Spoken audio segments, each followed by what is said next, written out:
never let anything go to waste. I had some leftover phyllo from our spanakoppitas that we made in another episode, and I figured I would show you today how to make your own homemade phyllo cups.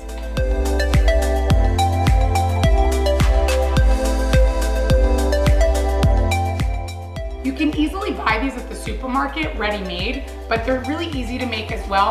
Today we're gonna bake brie and fig preserve in our phyllo cups, but you could be creative and use whatever you have in your refrigerator or pantry.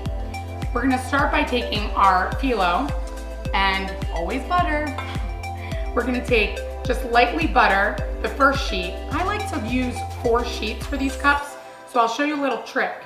You can lightly butter the sheets on your cutting board and kind of turn them different angles so that when you put it right into your mini pan, they're already ready to go. So we're just gonna lightly butter it so it can make this cool little shape. So I just put a little butter right into our mini muffin pan here, and it makes a little cup.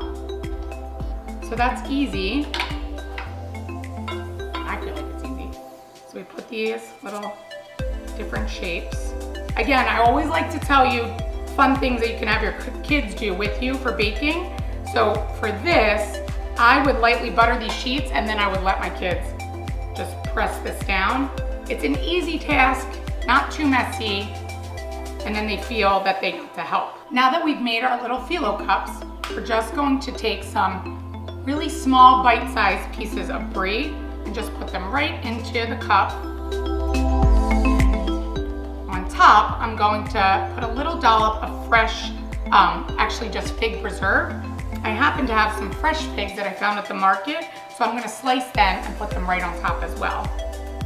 Once we put our brie inside our phyllo cups, we're just gonna dollop the fig preserve right on top. This is so easy and really yummy. This is all set to go in the oven, but I happen to have some fresh figs that I bought for our grazing table. So I'm gonna slice a little bit on top of each one so that it makes it look beautiful and adds to the fig flavor.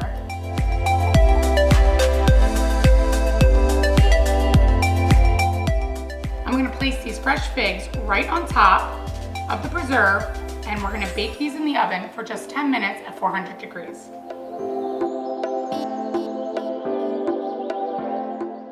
Now that our brie and fig bites are ready, I'm gonna bake a few spanakopita and get ready to set up our grazing table.